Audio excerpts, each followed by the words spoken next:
And welcome back to ABC Citizens coverage of the Polish Constitution Day Parade here in downtown Chicago, just off Millennium Park on Columbus Drive. I'm Alan Kraszewski, joined again by Anna Zakowski as we're bringing you our coverage of the parade this year. They've just completed, Anna, I guess you'd say a short memorial to the victims of the tragic plane crash in Smolensk.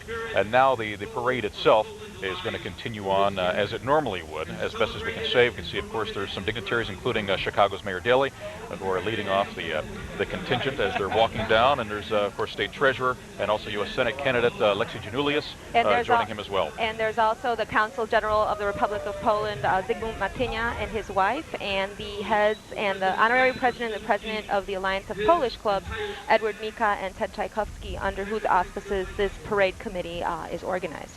The Consul General Matynia, I haven't really had a chance to talk to him personally since the tragedy in Smolensk, but I know he was so personally affected too. There are so many people who lost close friends on that tragic day.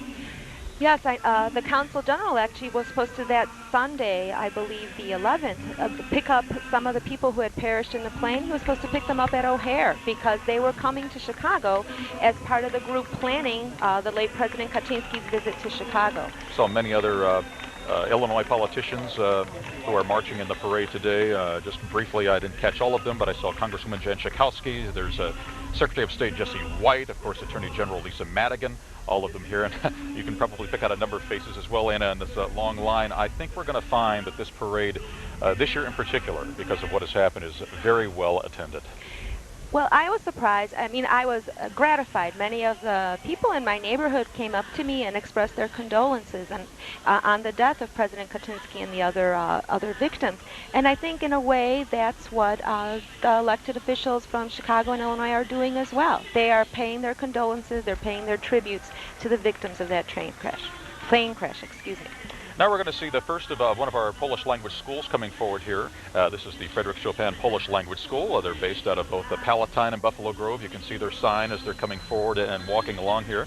This is a school that was founded 30 years ago in those two suburbs, actually one of the largest outside of Poland. They have 1,500 students, about 100 teachers, and the kids come from over 45 different suburbs, predominantly the northern and northwestern suburbs around Chicago.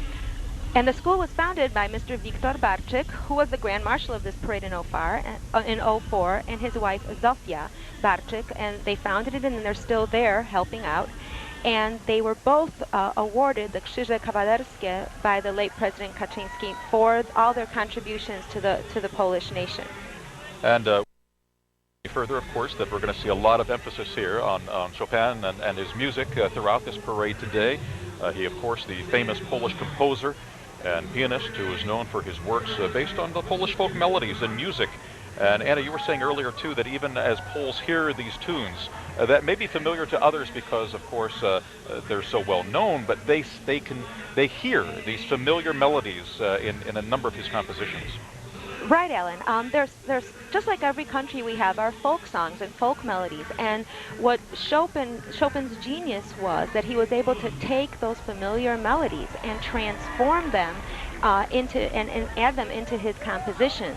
And over 200 of his manuscripts survive, and they range from the very joyful, like the mazurkas, to requiems, to polonaises. So, for example, when in Warsaw in 1939, as the city was invaded, Polish radio played one of his polonaises, and they played that polonaise until the city fell.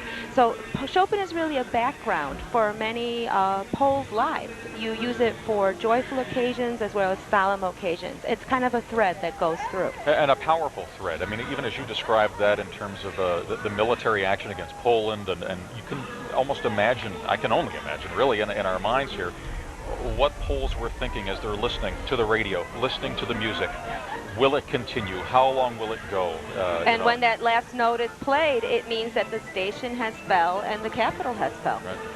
But actually Chopin's life also, I mean, we're celebrating the 200th anniversary of his birth this year. A new museum opened in Warsaw. There are celebrations all over the world. There's going to be one in Chicago in Millennium Park in July, I believe it's July 25th, when one of Poland's and Chicago's premier jazz artists, Grażyna Augustik, is going to be putting on a Chopin 200 World Sound concert here at Millennium Park.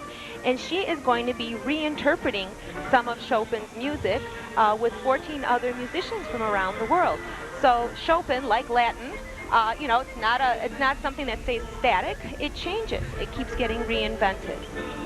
We're going to see throughout the parade today, and you'll note it even on the signs there, of course, the references to Smolensk and the tragedy that occurred back in April. Many of the folks today in the sea of red and white Polish flags, you'll note at the top of some of their flag staffs will be black ribbons, of course, to show their respect and honor for the 96 people who lost their lives. But at the same time, I mean, you'll see smiles on the kids' faces too. Of course, this parade has always been in many ways about the children who in different organizations and language schools and scout troops come here every year for the chance to enjoy this parade and to be celebrated by their families who in many cases are 3 and 4 deep along the sidelines, so to speak, of the parade on Columbus Drive.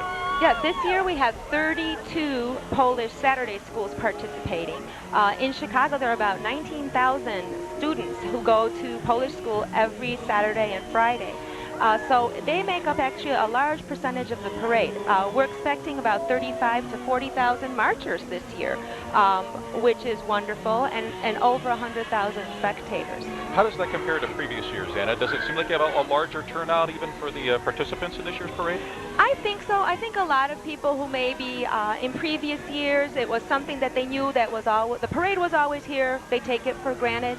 I think this year a lot of people made a special effort to come out, and there were a lot of appeals to through Polish radio, through the newspapers, for people to come out and show their community spirit and to honor the Constitution, honor those who perished in Smolensk. But yes, I think it seems a lot larger this year. Yeah, here's